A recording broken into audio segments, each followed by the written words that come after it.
இறைவா இதோ வருகின்றோம், உம் திரு உள்ளம் நிறைவேற்ற. இறைவா இதோ வருகின்றோம், உம் திரு உள்ளம் நிறைவேற்ற. கல்லான இதயத்தை எடுத்து விடு, எம்மை கனி உள்ள நெஞ்சுடனே வாழ விடு. கல்லான இதயத்தை எடுத்து விடு, எம்மை கனி உள்ள நெஞ்சுடனே வாழ விடு. எம்மையே நாங்கள் மறக்க விடு, எம்மையே நாங்கள் மறக்க விடு. கொஞ்சம் ஏனையோ துன்பம் நினைக்க விடு. இறைவா இதோ வருகின்றோம், உம் திரு உள்ளம் நிறைவேற்ற. ஆண்டவரே, என் மீது இரக்கம் வையும், ஏனெனில் மனிதர் என்னை நசுக்குகின்றனர். நாள் முழுவதும் சண்டையிட்டு என்னை துன்புறுத்துகின்றனர். நாங்கள் இயேசுவினுடைய பாடுகள், மரணம், உயிர்ப்பை கொண்டாடுவதற்காக பயணம் செய்து கொண்டிருக்கின்றோம். இயேசுவினுடைய பாஸ்கா நாள் நெருங்கி வருகிறது. எனவே நாம் நம்முடைய உள்ளத்தை அதற்கேற்றாற்போல் ஆயத்தம் செய்வதற்கு இந்த திருப்பலி வழியாக நாம் அருள் கேட்டு மன்றாடுவோம். தந்தை, மகன், தூய ஆவியாரின் பெயராலே ஆமென். நம் ஆண்டவராகிய இயேசு கிறிஸ்துவின் அருளும் கடவுளின் அன்பும் தூய ஆவியாரின் நட்புறவும் உங்கள் அனைவரோடும் இருப்பதாக. உம் ஆன்மாவோடும் இருப்பதாக. சகோதர சகோதரிகளே, தூய மறை நிகழ்வுகளை கொண்டாட தகுதி பெறும் பொருட்டு நம் பாவங்களை ஏற்றுக்கொள்ளுவோம்.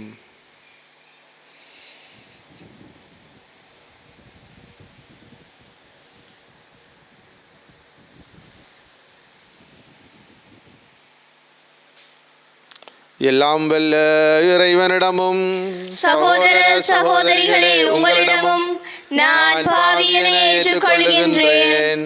ஏனெனில் என் சிந்தனையாலும் சொல்லாலும் செயலாலும் கடமையில் தவறியதாலும் பாவங்கள் பல செய்தேன். என் பாவமே, என் பாவமே, என் பெரும் பாவமே. ஆகையால் எப்போதும் கன்னியான புனித மரியாவையும் வானதூதர் புனிதர் அனைவரையும், சகோதர சகோதரிகளே உங்களையும் நம் இறைவனாகிய ஆண்டவரிடம் எனக்காக வேண்டிக் கொள்ள மன்றாடுகின்றேன். எல்லாம் வல்ல இறைவன் நம் மீது இரக்கம் வைத்து நம் பாவங்களை மன்னித்து நம்மை நிலை வாழ்வுக்கு அழைத்து செல்வாராக. ஆமென். ஆண்டவரே இரக்கமாயிரும். ஆண்டவரே இரக்கமாயிரும். கிறிஸ்துவே இரக்கமாயிரும். கிறிஸ்துவே இரக்கமாயிரும். ஆண்டவரே இரக்கமாயிரும். ஆண்டவரே இரக்கமாயிரும். மன்றாடுவோமாக. இறைவா, சொல்லற்கரிய உமது அருளாலும் எல்லா ஆசிகளாலும் நாங்கள் செல்வராக்கப்பட்டுள்ளோம். இவ்வாறு பழமையிலிருந்து நாங்கள் புதுமைக்கு மாறுவதன் வழியாக விண்ணரசின் மாட்சிக்கு எங்களையே தயார் செய்வோமாக. உம்மோடு தூயாவியாரின் ஒன்றிப்பில் இறைவனாய் என்றென்றும் வாழ்ந்து ஆட்சி செய்கின்ற அவர் வழியாக உம்மை மன்றாடுகின்றோம். ஆமென். குற்றம் எதுவும் நான் செய்தறியேன், ஆயினும் இதோ நான் சாக வேண்டியிருக்கிறதே. இறைவாக்கினர் தானியேல் நூலிலிருந்து வாசகம். அதிகாரம் 2, இறைவசனங்கள் 41 தொடக்கம் 62 அந்நாள்களில் இஸ்ரேல் மக்கள் கூட்டம் சூசானாவுக்கு சாவு தீர்ப்பு இட்டது. அப்பொழுது சூசானா உரத்த குரலில் கதறி, என்றுமுள்ள இறைவா, மறைவானவற்றை நீர் அறிகின்றீர். நிகழும் முன்பே எல்லாம் உமக்கு தெரியும். இவர்கள் எனக்கு எதிராக பொய்ச்சான்று சொல்லியுள்ளனர் என்பதும் உமக்கு தெரியும். இவர்கள் என் மீது சாட்டிய குற்றம் எதுவும் நான் செய்தறியேன். ஆயினும் இதோ நான் சாக வேண்டியிருக்கிறதே என்று சொன்னார். ஆண்டவர் சூசானாவினுடைய கூக்குரலுக்கு செவிசாய்த்தார். கொல்லப்படுமாறு அவர் நடத்தி செல்லப்பட்ட பொழுது தானியேல் எனும் பெயருடைய இளைஞனிடம் தூய ஆவி கடவுள் தூண்டிவிட்டார். தானியேல் உரத்த குரலில், இவருடைய இரத்த பலியில் எனக்கு பங்கில்லை என்று கத்தினார்.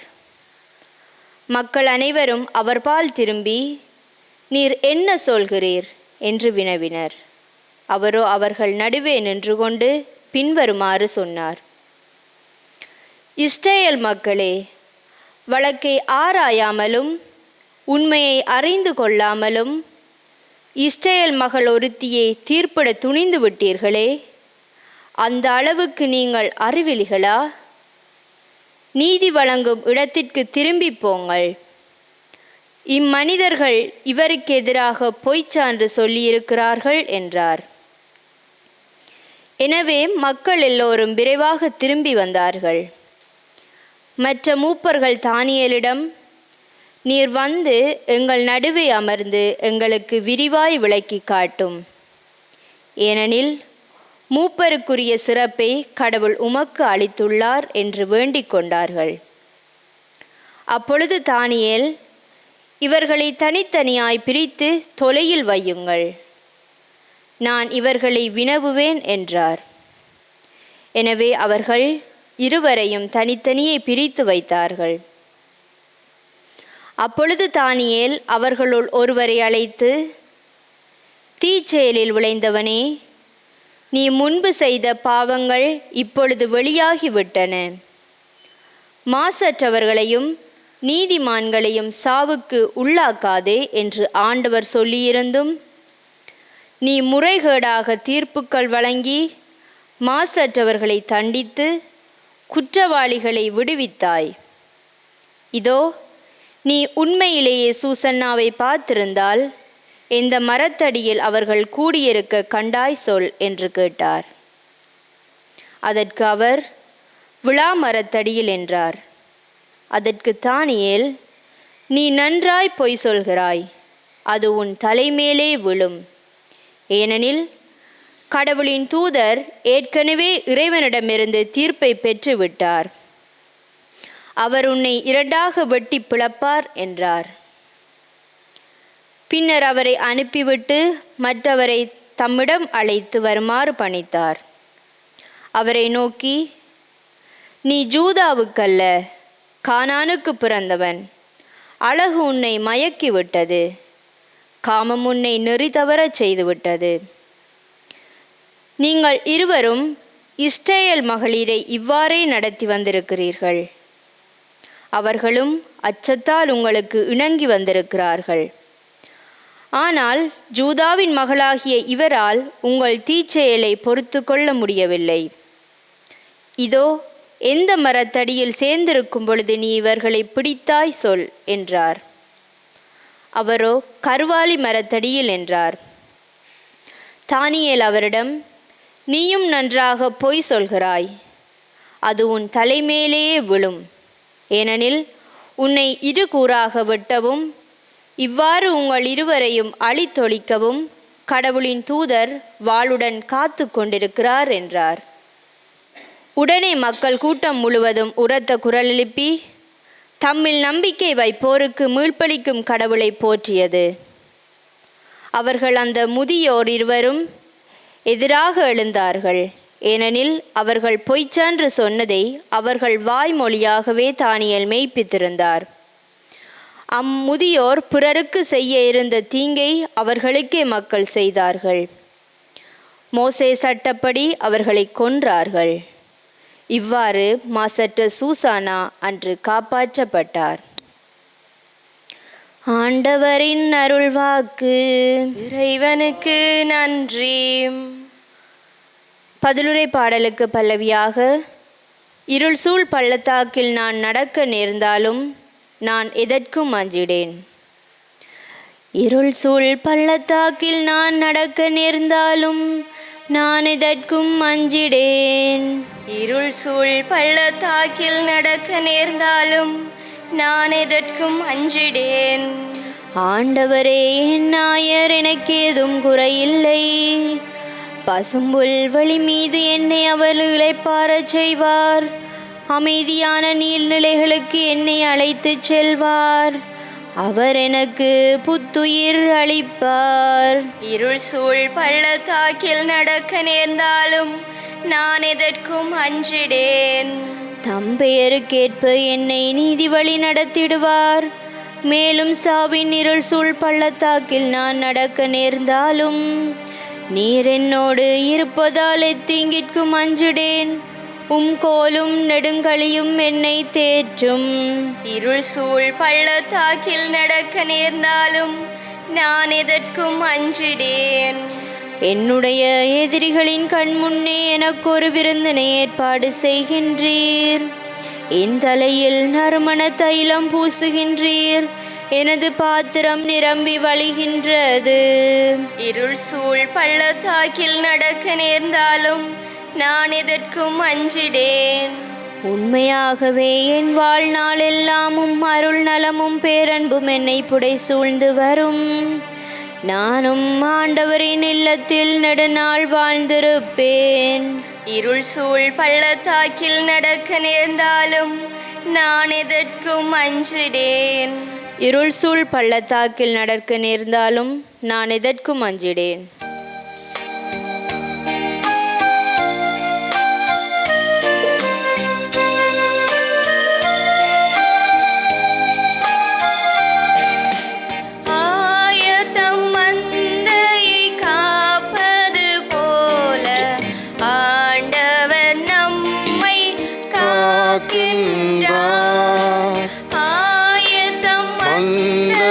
காப்பது போல ஆண்டவர் நம்மை காக்கின்றார்.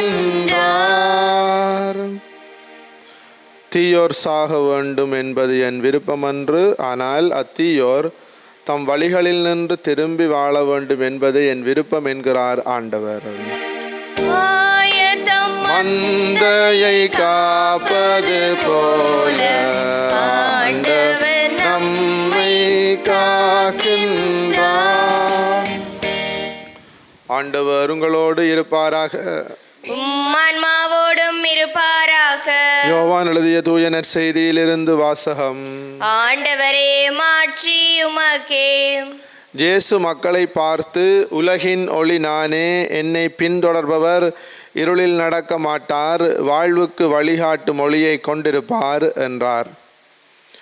பரிசேயர் அவரிடம், உம்மை பற்றி நீரே சான்று பகர்கிறீர், சான்று செல்லாது என்றனர். அதற்கு இயேசு, என்னை பற்றி நானே சான்று பகர்ந்தாலும் என் சான்று செல்லும். ஏனெனில் நான் எங்கிருந்து வந்தேன், எங்கு செல்கிறேன் என்பது எனக்கு தெரியும். நான் எங்கிருந்து வருகிறேன், எங்கு செல்கிறேன் என்பது உங்களுக்கு தெரியாது.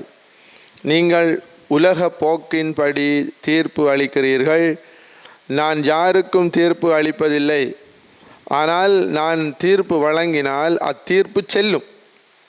ஏனெனில் நான் தனியாக தீர்ப்பு வழங்குவதில்லை, என்னை அனுப்பிய தந்தையும் என்னோடு இருக்கிறார். இருவருடைய சான்று செல்லும் என்று உங்கள் சட்டத்தில் எழுதியுள்ளது அல்லவா? என்னை பற்றி நானும் சான்று பகர்கிறேன், என்னை அனுப்பிய தந்தையும் சான்று பகர்கிறார் என்றார். அப்போது அவர்கள், உம் தந்தை எங்கே இருக்கிறார் என்று கேட்டார்கள். இயேசு மறுமொழியாக, உங்களுக்கு என்னையும் தெரியாது, என் தந்தையையும் தெரியாது. என்னை உங்களுக்கு தெரிந்திருந்தால் ஒருவேளை என் தந்தையையும் தெரிந்திருக்கும் என்றார். கோவில் காணிக்கைப்பட்டி அருகில் இயேசு கற்பித்து கொண்டிருந்த போது இவ்வாறு சொன்னார்.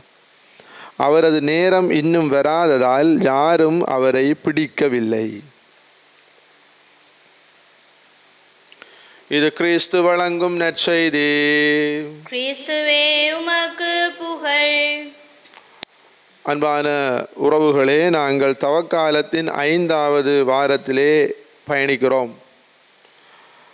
இயேசுவுக்கும் பரிசேயர் தலைமைச் சங்கத்தினருக்கும் இடையிலே முறுகல் நிலை எவ்வாறு ஏற்படுகிறது, அதற்காக அவர்கள் இயேசு மீது குற்றம் சாட்ட வேண்டும் என்பதற்காக அவர்கள் கொண்டு வந்த சின்ன சின்ன சாட்டுக்கள், பிரச்சனைகள் இனி வருகின்ற நாட்களிலே நற்செய்தியிலே நாங்கள் வாசிப்போம். தேவையற்ற கேள்விகளும் அந்த கேள்விக்கு இயேசு கொடுத்த ஞானமான பதில்களும் அவருடைய வார்த்தையிலே இருந்து வெளிப்பட்ட நியாய தீர்ப்பும் இந்நாட்களிலே நாங்கள் வாசிக்கிற நற்செய்தியிலே தென்படும். அன்பான சகோதரங்களே, இன்றைய முதல் வாசகத்தை நாங்கள் பார்க்கிற பொழுது தானியேல் என்கின்ற இளைஞர் எவ்வாறு இஸ்ரவேலின் ஒரு வழக்கிற்கு தீர்ப்பு கொடுத்தார், ஞானமாக தீர்ப்பு கொடுத்தார் என்பதை நாங்கள் வாசித்தோம். தவக்காலத்தின் 5வது வாரம் திங்கட்கிழமைக்குரிய நற்செய்தி உண்மையிலேயே நேற்றைய நாளிலே நாங்கள் வாசித்த நற்செய்தி ஆகிய விபசாரத்திலே பிடிபட்ட பெண்ணினுடைய நற்செய்தி. ஆனால் கடந்த நேற்றைய நாளிலே அந்த நற்செய்தியை 3வது வாரத்திலே 5வது ஞாயிற்றுக்கிழமையிலே வாசித்ததனால் இன்றைக்கு அதற்கு பதிலாக உலகின் ஒளி நானே என்று இயேசு தன்னையே அறிமுகப்படுத்தி, எனக்கு தீர்ப்பு வழங்குகின்ற அதிகாரம் இருக்கிறது, ஏனென்றால் தந்தை எனக்கு அதை கொடுத்து வைத்திருக்கிறார், நான் தனியாக அதை செய்வதில்லை, தந்தையோடு இணைந்து செய்வதனால் அது செல்லுபடியாகும் என்று இயேசு அந்த தீர்ப்பினுடைய ஞானமான தீர்ப்பினுடைய தன்மையை பற்றி பேசுகிறார். விபசாரத்திலே பிடிபட்ட பெண்ணினுடைய கதையிலும் சூசானாவினுடைய கதையிலே தாவீது என்கின்ற இளைஞன் இறை ஞானத்தோடு அங்கே செயல்பட்டு சூசானா என்கிற பெண்ணுக்கு நீதி வழங்கினார். இயேசு இறை ஞானமும் வல்லமையும் கொண்டவர், இறைவனுடைய ஞானமாக இருக்கிறவர். எவ்வாறு விபசாரத்திலே பிடிபட்ட பெண்ணுக்கு நீதி தீர்ப்பை வழங்குகிறார், வாழ்வை வழங்குகிறார் என்பதை நாங்கள் சூசானாவுக்கும் வாழ்வு வழங்கப்பட்டது, விபசாரத்திலே பிடிபட்ட பெண்ணுக்கும் வாழ்வு வழங்கப்பட்டதை நாங்கள் அறிகிறோம். அது மாத்திரமில்லாமல் இயேசு ஆண்டவர் இன்றைக்கு நாங்கள் வாசித்த நற்செய்தியிலே இருப்பதன்படி உலகின் ஒளி நானே, என்னிடம் வருபவர்களுக்கு வாழ்வு இருக்கிறது, தீர்ப்பு கொடுப்பது அது எனக்குரிய அதிகாரம், எனவே என்னுடைய தீர்ப்புகள் நியாயமானவை, கடவுளுடைய வார்த்தையிலே நம்பிக்கை கொள்ளாதவர்களுக்கு கிடைக்கிற தீர்ப்பு அல்ல, மாறாக என்னை தேடி வருகிறவர்களுக்கு கிடைக்கிற தீர்ப்பிலே நியாயம் இருக்கிறது என்பதை இயேசு வெளிப்படுத்துகிறார். கிறிஸ்து இயேசுவுக்குள்ளே அருமையான சகோதர சகோதரிகளே, நாங்கள் சில வேளைகளிலே நினைக்கலாம் இந்த உலகத்திலே இருந்து தப்பிக்கொள்ளலாம் என்று. எங்களிடம் இருக்கிற பொருளை, பண்டத்தை அல்லது எங்களிடம் இருக்கிற பணத்தை, வசதிகளை, வாய்ப்புகளை வைத்துக்கொண்டு எப்படியாவது இந்த உலகத்திலே நாங்கள் தப்பிவிடலாம் என்று நாங்கள் நினைக்கலாம். ஆனால் இலங்கையிலே நடக்கிற, நம்முடைய நாட்டிலே நடக்கிற நிலைமைகளை பாருங்கள். எத்தனையோ ஆண்டுகளாக பொய், புரளி, கொலை, கொள்ளை என்று வாழ்ந்த மனிதர்கள் இன்று அம்பலமாகி கிடக்கிறார்கள். கடவுளுடைய தீர்ப்பு என்ற ஒன்று இருக்கிறது, அதற்கு யாரும் தப்ப முடியாது. எனவே நாம் நினைக்கலாம், என்னிடம் இருக்கிற பொருள் பண்டங்களோடு நான் எப்படியாவது வாழ்ந்துவிட்டு போய்விடலாம் என்று. அப்படியல்ல, மாறாக நமக்கு தீர்ப்பு எதற்கு? இந்த உடலுக்கு அல்ல தீர்ப்பு, மாறாக உள்ளத்திற்கு தீர்ப்பு, ஆன்மாவுக்குத்தான் தீர்ப்பு. அந்த தீர்ப்பை வழங்குவர் இயேசு ஆண்டவர்.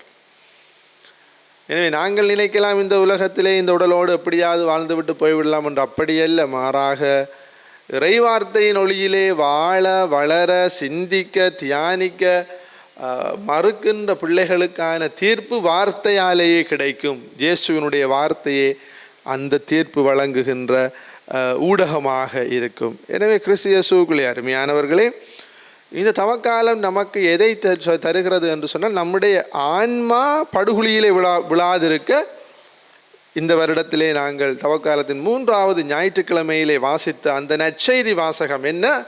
அத்திமரம், காய்க்காத அத்திமரம். அங்கே அத்திமரத்திலே போய் பழத்தை தேடுகிறார்கள், அங்கே பழம் இல்லை. எனவே தோட்டத்து உரிமையாளர் சொல்லுகிறார், வெட்டி விடு. ஆனால் அங்கே தோட்டத்திலே வேலை செய்த தொழிலாளி சொல்லுகிறார், இந்த வருடம் ஒரு சான்ஸ் கொடுப்போம், ஒரு சந்தர்ப்பம் கொடுப்போம், கொத்தி எருப்போடுவோம். எனவே அன்பான சகோதரங்களே, நமக்கு இந்த தவக்காலம் கொத்தி எருப்போடுகின்ற காலம். ஆண்டவருடைய வார்த்தை அதற்கு உரமாக இருக்கிறது. எனவே ஆண்டவருடைய வார்த்தையினாலே நம்முடைய ஆன்மா உள்வாங்கப்பட்டு, நான் ஏற்கனவே கூறியிருக்கிறேன், தவக்காலத்தினுடைய ஆரம்பத்திலே இறைவார்த்தையூடாக சபிக்க தெரியாமல், திருப்பாடலூடாக சபிக்க தெரியாமல், வாழ்விலே ஆன்மாவிலே ஒரு திருப்பத்தை கொண்டு வர முடியாமல் இருக்கிற ஆன்மாக்களுக்கு தீர்ப்பு வழங்குவது ஆண்டவருடைய வார்த்தை. ஆன்மாக்களுக்கு தீர்ப்பு வழங்கும். எனவே தான் நாங்கள் சிலுவை பாதையிலே சொல்லுகிறோம், எங்கள் பேரில் தயவாயிரும் சுவாமி, எங்கள் பேரில் தயவாயிரும் என்று.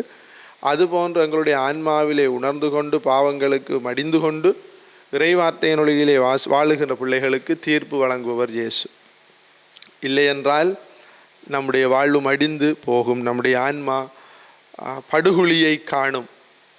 அதைத்தான் இன்றைய நற்செய்திக்கு முன் வாழ்த்தொலி சொல்லுகிறது, தீயோர் சாக வேண்டும் என்பது அல்ல என் விருப்பம், ஆனால் அத்தீயோர் தம் வழிகளில் நின்று திரும்பி வாழ வேண்டும். எனவே நமக்கு தரப்பட்டிருக்கிற இந்த காலத்திலே இன்னும் ஒரு சொற்ப நாட்கள் தான் இருக்கிறது. உள்ளத்திலே உணர்ந்தவர்களாக நாம் நம்முடைய பழைய வாழ்க்கையிலிருந்து திரும்பி ஆண்டவருடைய வார்த்தையினாலே வாழ்வு பெற்றவர்களாக அவருடைய தீர்ப்பிலே இருந்து தப்பி பரலோகத்திற்கு செல்லக்கூடிய பாதையை நாம் செம்மைப்படுத்தி கொள்ள ஆண்டவர் இந்த திருப்பலியிலே நமக்கு அருள் தர வேண்டும் என்று மன்றாடுவோம். ஆமேன். படைப்பின் பரம்பொருளே இறைவா, திரு அவையில் பணிபுரியும் திருத்தந்தை, ஆயர்கள், குருக்கள், துறவிகள், பொதுநிலையினர் அனைவரும் உம்மை எதிர்நோக்கிய தங்கள் பாதையில் தெளிவுடனும் மன உறுதியுடனும் பயணிப்பதற்கு தேவையான உமது ஆற்றலை அளித்திட வேண்டுமென்று இறைவா உம்மை மன்றாடுகின்றோம். ஆண்டவரே, எங்கள் மன்றாட்டை கேட்டருளும். தாய் மறந்தாலும் நான் உன்னை மறவேன் என்று மொழிந்த தந்தையே, வன்முறைகளினாலும் யுத்தத்தினாலும் பாதிப்படைந்து தங்கள் வாழ்வாதாரங்களையும் உறவுகளையும் இழந்து நிற்கும் மக்களுக்கு நீரே என்றும் வழியாகவும் வாழ்வின் வெளிச்சமாகவும் இருந்திட வேண்டுமென்று இறைவா உம்மை மன்றாடுகின்றோம். வாழ்வின் ஊற்றான தந்தையே இறைவா, அருளின் காலமான இத்தப காலத்தில் பயணித்து கொண்டிருக்கும் நாம் எங்கள் மத்தியில் உள்ள போட்டி, பொறாமைகள், சுயநல எண்ணங்கள் மறைந்து சமத்துவமும் வளர மனிதநேயம் வாழப்பட வேண்டுமென்று இறைவா உம்மை மன்றாடுகின்றோம். குணப்படுத்துவரான தந்தையே இறைவா, தொலைக்காட்சி மூலமும் இணைய வழியாகவும் இத்திருப்பலியில் பங்கு பெற்று கொண்டிருக்கும் ஒவ்வொரு நல்ல உள்ளங்களுக்காகவும் உம்மிடம் வருகின்றோம். அவர்களது தேவைகளுக்கு நீரே என்றும் கனிவுடன் செவி சாய்த்தருள வேண்டுமென்று இறைவா உம்மை மன்றாடுகின்றோம். எங்கள் தாயும் தந்தையுமாகிய இறைவா, உம்முடைய பிள்ளைகளாகிய நாங்கள் வாய்விட்டு சொன்ன வேண்டுதல்களும் எங்களுடைய மனதிலே புதைந்து கிடக்கிற எங்களுடைய கவலைகளும் மாற வேண்டும் என்று ஆசைப்படுகிறேன், ஆனால் என்னால் மாற முடியவில்லையே என்ற என்னுடைய ஆன்மாவினுடைய ஏக்கம் எல்லாவற்றையும் தருகிறேன். ஆண்டவரே, இருக்கக்கூடிய இந்த பாஸ்காவை விழாவை கொண்டாடுவதற்கு முன் இருக்கக்கூடிய இந்த நாட்களிலே நான் என்னையே உள்ளத்திலே உணர்ந்து கொண்டு மனம் வருந்தி கொண்டு உம்மிடம் திரும்பி வர எனக்கு கட்டுத்தாரும். எங்கள் ஆண்டவராகிய கிறிஸ்து வழியாக உம்மை மன்றாடுகின்றோம். ஆமென்.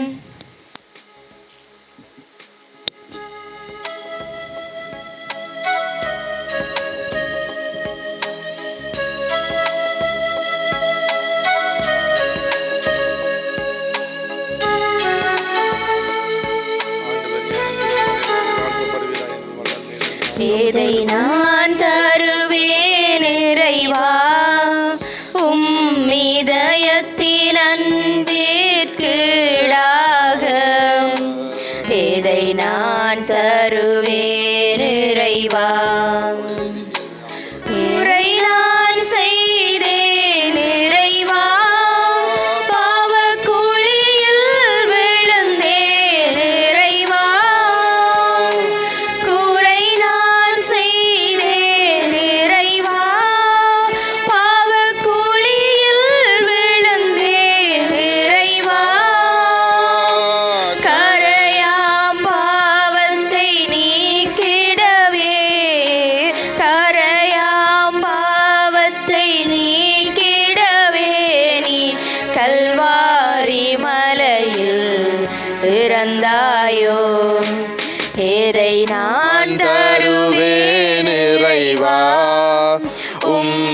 இதயத்தின் அன்பிற்கீடாக பேரை நான் தருவேன் இறைவா. சகோதர சகோதரிகளே, என்னுடையதும் உங்களுடையதுமான இப்பலி எல்லாம் வல்ல தந்தையாகிய இறைவனுக்கு ஏற்றதாகும்படி மன்றாடுங்கள். ஆண்டவர் தமது பேரின் புகழ்ச்சிக்காகவும் ஆட்சிக்காகவும் நமது நன்மைக்காகவும் புனித திரு அவை அனைத்தின் நலனுக்காகவும் உமது கையிலிருந்து இப்பலியை ஏற்றுக்கொள்வாராக. ஆண்டவரே, மறை நிகழ்வுகளை கொண்டாட இருக்கும் நாங்கள் உம்மை வேண்டுகிறோம். அதனால் உடலொருத்தலின் பயனாக மகிழ்வை தரும் மன தூய்மையை நாங்கள் உமக்கு காணிக்கையாக்குவோமாக. எங்கள் ஆண்டவராகிய கிறிஸ்து வழியாக உம்மை மன்றாடுகின்றோம். ஆமென். ஆண்டவர் உங்களோடு இருப்பாராக. உம் ஆன்மாவோடும் இருப்பாராக. இதயங்களை மேலே எழுப்புங்கள். ஆண்டவரிடம் எழுப்பியுள்ளோம். இறைவனாகிய ஆண்டவருக்கு நன்றி கூறுவோம். அதுவே தகுதியும் நீதியுமானதே. ஆண்டவரே, தூயவரான தந்தை என்றும் உள்ள எல்லாம் வல்ல இறைவா, எந்நாளும் அவ்விடத்திலும் நாங்கள் உமக்கு நன்றி செலுத்துவது மெய்யாகவே தகுதியும் நீதியுமாகும், எங்கள் கடமையும் மீட்பு கூறிய செயலுமாகும். ஏனெனிலும் திருமகனின் மீட்பு அளிக்கும் பாடுகளினால் உலகம் அனைத்தும் நல்லுணர்வை பெறுகின்றது, உமது மாண்பை அறிக்கையிடுகின்றது. சிலுவையின் வியத்தகு வலிமையினால் உலகத்தின் மீது தீர்ப்பும் சிலுவையில் அறையுண்டவரின் அதிகாரமும் விளங்குகின்றன. ஆகவே ஆண்டவரே, வானதூதர் புனிதர் அனைவரோடும் நாங்கள் சேர்ந்து உம்மை அறிக்கையிட்டு அக்களிப்புடன் சொல்வதாவது: தூயவர் தூயவர் தூயவர், வான்படைகளின் கடவுளாம் ஆண்டவர். விண்ணகமும் மண்ணகமும் உமது மாட்சியால் நிறைந்துள்ளன. உன்னதங்களிலே ஓசானா. ஆண்டவர் பேரால் வருகிறவர் ஆசி பெற்றவர். உன்னதங்களிலே ஓசானா. ஆண்டவரே, நீர் மெய்யாகவே தூயவர், தூய்மை அனைத்துக்கு மூற்று. ஆகவே உம்முடைய ஆவியை பொழிந்தி காணிக்கைகளை தூய்மைப்படுத்த உம்மை வேண்டுகிறோம். இவ்வாறு எங்கள் ஆண்டவர் இயேசு கிறிஸ்துவின் உடலும் இரத்தமுமாக எங்களுக்கு இவை மாறுவனவாக. அவர் பாடுபட உளம் கனிந்து தம்மை கையளித்த போது அப்பத்தை அடுத்து நன்றி செலுத்தி அதை பிட்டு தம் சீடர்களுக்கு அளித்து அவர் கூறியதாவது: அனைவரும் இதிலிருந்து பெற்று உண்ணுங்கள், ஏனெனில் இது உங்களுக்காக கையளிக்கப்படும் என் உடல்.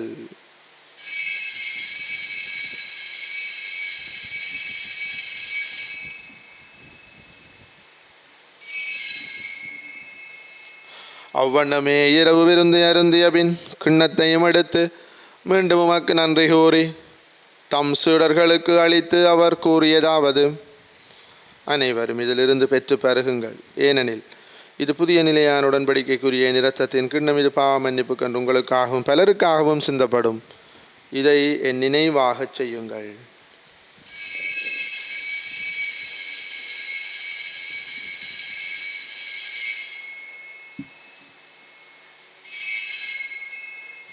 நம்பிக்கையின் மறைபொருள். உலகின் மீட்பரே, எங்களை மீட்டருளும். உமது சிலுவையினாலும் உயிர்ப்பினாலும் எங்களுக்கு விடுதலை அளித்தவர் நீரே. ஆகவே ஆண்டவரே, நாங்கள் கிறிஸ்துவின் இறப்பினையும் உயிர்ப்பினையும் நினைவு கூர்ந்து வாழ்வு தரும் அப்பத்தையும் மீட்பு அளிக்கும் கிண்ணத்தையும் ஒப்புக் கொடுக்கிறோம். திருமுன்னின்று உமக்கு ஊழியம் புரிய தகுந்த வளனங்களை ஏற்றுக்கொண்டீர். எனவே உமக்கு நன்றி செலுத்துகிறோம். மேலும் கிறிஸ்துவின் உடலிலும் இரத்தத்திலும் பங்கு கொள்ளும் எங்களை தூய ஆவியார் ஒன்று சேர்க்க வேண்டும் என உம்மை தாழ்மையுடன் மன்றாடுகின்றோம். ஆண்டவரே, உலகெங்கும் பரவி இருக்கும் திரு அவையை நினைவு கூர்ந்தருளும். எங்கள் திருத்தந்தை பிரான்சிஸ், எங்களாய ஜஸ்டின் பெர்னார்ட், ஞான பிரகாசம், எல்லா நிலையினராகிய அனைவரோடும் திரு அவை அன்பில் நிறைவு பெறச் செய்தருளும்.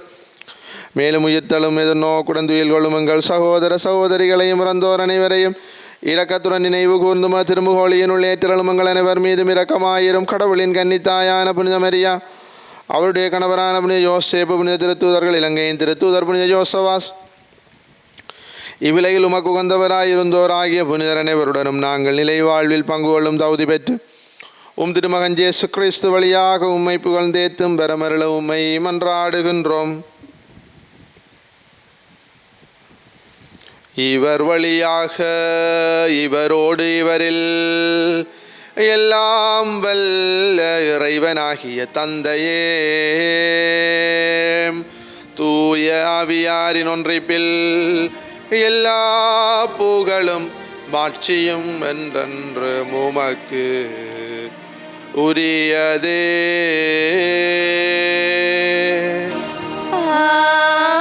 ஆமென். மீட்பரின் கட்டளையால் கற்பிக்கப்பட்டு இறை படிப்பினையால் பயிற்சி பெற்ற நாம் துணிந்து சொல்வோம். உன்னுலகில் இருக்கிற எங்கள் தந்தையே, உமது பெயர் தூயதென போற்ற பெறுக. உமது ஆட்சி வருக. உமது திருவிழம் விண்ணுலகில் நிறைவேறுவது போல மண்ணுலகிலும் நிறைவேறுக. எங்கள் அன்றாட உணவை இன்று எங்களுக்கு தாரும்.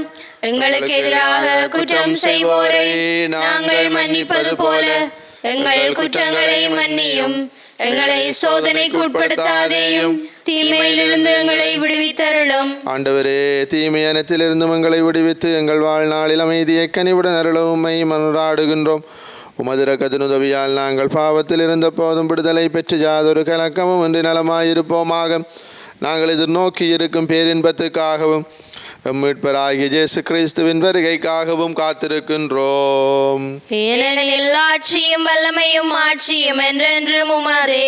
ஆண்டவரே இயேசு கிறிஸ்துவே, அமைதியை உங்களுக்கு விட்டுச் செல்கிறேன், என் அமைதியை உங்களுக்கு அளிக்கின்றேன் என்றும் திருத்துதர்களுக்கு மொழிந்தீர். எங்கள் பாவங்களை பாராமல் திரு அவையின் நம்பிக்கையை கண்ணோக்கி திருவுளத்துக்கு ஏற்பதற்கு அமைதியையும் ஒற்றுமையும் அளித்தருள்வீராக. என்றென்றும் வாழ்ந்து ஆட்சி செய்கின்றவர் நீரே. ஆமென். ஆண்டவருடைய அமைதி உங்களோடு என்றும் இருப்பதாக.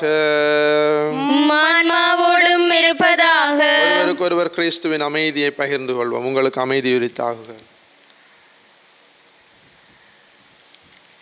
உலகின் பாவங்களை போக்கும் இறைவனின் செம்மறியே, எங்கள் மேல் இரக்கமாயிரும்.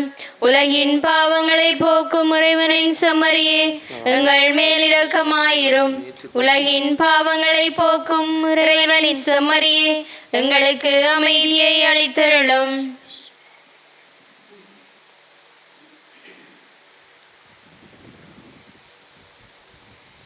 இதோ இறைவனின் செம்மறி, இதோ உலகின் பாவங்களை போக்குகிற நம் ஆண்டவர் இயேசு.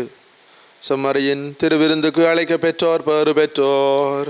ஆண்டவரே, நீர் என் இல்லத்தில் எழுந்தருள நான் தகுதியற்றவள்.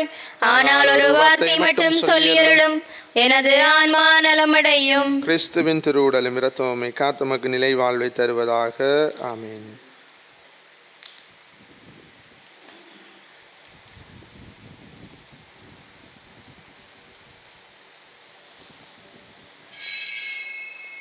நற்கருணை ஆன்மீக சபம். நற்கருணையில் உயிருடலாக வீற்றிருக்கும் ஆண்டவராகிய இயேசுவே, இத்தருணத்தில் அருட்சாதன வடிவில் உம்மை பெற்றுக்கொள்ள இயலாததால் நான் உம்மை ஆன்மீக ரீதியில் பெற்றுக்கொள்ள மிகுந்த ஆசையாயிருக்கின்றேன். ஆண்டவராகிய இயேசுவே, என் உள்ளத்தில் எழுந்தருளி வாரும். ஆமேன்.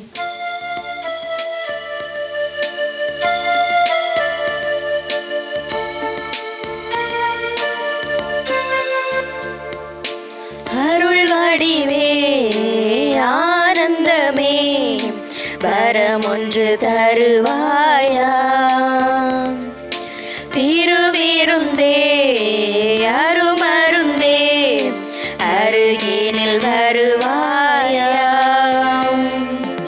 ஒரு கணமுனை அழைத்தேன், நீ என் மனம் அமர்வாயா. என்னகம் நீ அமர்ந்து நீ பொழிதனை பொழிவாயா. வழியாக வாழ்வாகவா, அருள் வடிவே ஆனந்தமே, வரமொன்று தருவாயா. ஆகாயம் போன்ற உள்ளம் உன்னிடம் பார்க்கின்றேன். மழை திறந்த வெள்ளம் போல உன்னுறவை பார்க்கின்றேன். ஆகாயம் போன்ற உள்ளம் உன்னிடம் பார்க்கின்றேன். மழை திறந்த வெள்ளம் போல உன்னுறவை பார்க்கின்றேன்.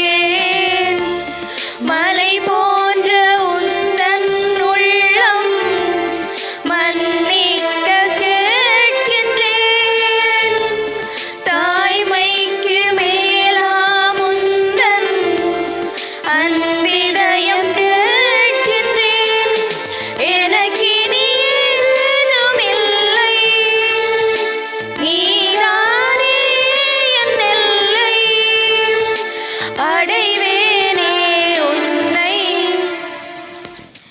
அருள். உலகின் ஒளி நானே, என்னை பின்தொடர்பவர் இருளில் நடக்க மாட்டார், ஆனால் வாழ்வுக்கு வழிகாட்டும் ஒளியை கொண்டிருப்பார் என்கிறார் ஆண்டவர். மன்றாடுவோமாக.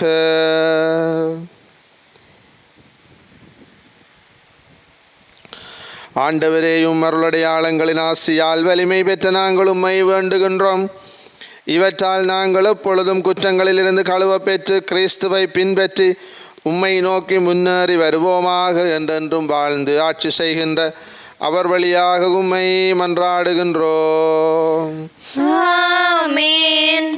ஆண்டவரே, உம்மை மன்றாடும் மக்களை பாவங்களிலிருந்து விடுவித்தருள உம்மை வேண்டுகின்றோம். அதனால் அவர்கள் புனித நெறியில் வாழ்ந்து அவ்வித இன்னல்களாலும் தாக்கப்படாமல் இருப்பார்களாக. எங்கள் ஆண்டவராகிய கிறிஸ்து வழியாக உம்மை மன்றாடுகின்றோம். ஆமென். ஆண்டவர் உங்களோடு இருப்பாராக. உம் ஆன்மாவோடும் இருப்பாராக. எல்லாம் வல்ல இறைவன் தந்தை மகன் தூயாவியாரின் ஆசி உங்கள் மீது இறங்கி உங்களோடு என்றும் தங்குவதாக. ஆமென். கிறிஸ்துவின் அன்பிலும் அமைதியிலும் சென்று வாழுங்கள். இறைவனுக்கு நன்றி.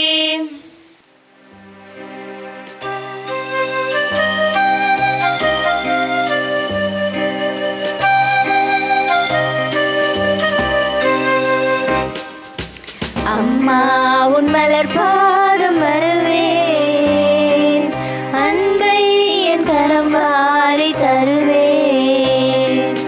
அம்மா உன் மலர் பாதம் வருவேன், அன்பை என் கரம் வாரி தருவேன். கனிவான அருளாலே அணைப்பாய், இனிதான பொருளாய் வா. அம்மா உன் மலர் பாதம் வருவேன், அன்பை என் கரம் வாரி தருவேன்.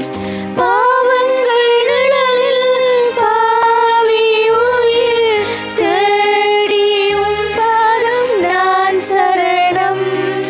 பாவங்கள் நிழலில் பாவி உயிர் தேடி உன் பாதம் நான் சரணம்.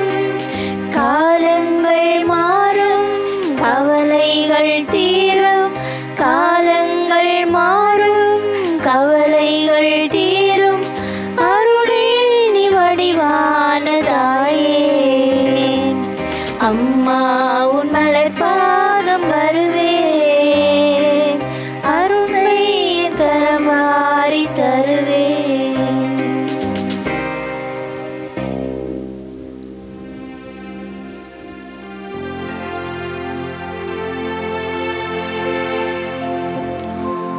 நித்ய ஸ்துதிக்குரிய பரிசுத்த நற்கருணைக்கு பக்தியாய் ஆராதனை எத்திசையும் புரிவோம். நித்ய ஸ்துதிக்குரிய பரிசுத்த நற்கருணைக்கு பக்தியாய் ஆராதனை எத்திசையும் புரிவோம். நித்ய ஸ்துதிக்குரிய பரிசுத்த நற்கருணைக்கு பக்தியாய் ஆராதனை எத்திசையும் புரிவோம். திருச்சிலுவை அடையாளத்தினாலே எங்கள் பகைவரிடமிருந்து எங்களை மீட்டருளும். எங்கள் இறைவா, தந்தை மகன் தூயாவியாரின் பெயராலே ஆமென்.